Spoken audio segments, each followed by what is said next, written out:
বলো। Hi friend, তোমরা সবাই কেমন আছো? আমিও খুব ভালো আছি।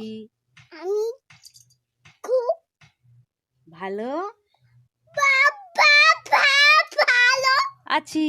আছি। রূপাস ব্লগে তোমাদের অনেক অনেক স্বাগতম। এখন বাজে 9টা, আর এখন থেকে আমি আমার ব্লগটি স্টার্ট করলাম। সারাদিন কি করতে থাকি তোমরা সেটা দেখো। এটা আমাদের পুচুরানি। পুচুরানি হাই বলো। বল কেমন আছে সবাই?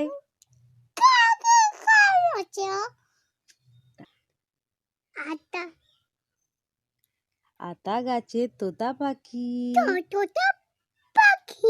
তারপরে বলো। পুচুরানি নাচছে। পুচুরানি এই যে একটা বেগুন নিয়ে দুটো বেগুন নিয়ে নিয়েছি।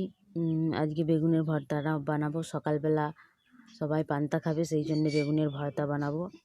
দুটো বেগুনের ভর্তাই হয়ে যাবে। তোমরা দেখো কেমন করে আমি বেগুনের ভর্তা বানাই। তোমরাও বানিয়ে দেখবে আমার মতো করে। ভালো যে দেখো বেগুন দুটোকে ভর্তা করার জন্য আগুনে পোড়াবো, সেই জন্য বেগুন দুটোকে একটা লোহার সিকির মধ্যে এইভাবে গেঁথে দিয়েছি। এবারে এটাকে আগুনে পোড়াবো।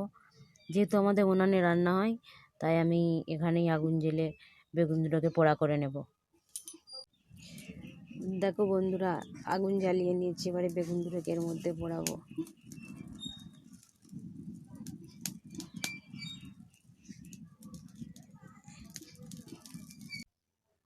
দেখো বেগুনটা পোড়ানো হয়ে গেছে। এবারে বেগুনটা আমি মাখিয়ে নেব একটু পেঁয়াজ, লঙ্কা আর সরিষার তেল দিয়ে। বেগুনের ভর্তা আবার রেডি হয়ে গেছে, এবং তার সাথে শসা কুচিও কুচি কুচি করে কেটে নিয়েছি। আজ দুপুরে আমাদের রান্না হয়েছিল গিমার ঘন্ট আর পাঙাশ মাছের ঝোল। এটা হচ্ছে গিমার ঘন্ট আর এটা পাঙাশ মাছের ঝোল। আজকে এই দিয়েই আমরা ভাত খাবো। আর আজকে ছিল পড়ুয়াষ্টমীর পুজো, তাই আমাদের পুজোকে তার ঠাম্মা পুজো করাচ্ছে। পুজো শাঁখ বাজছে।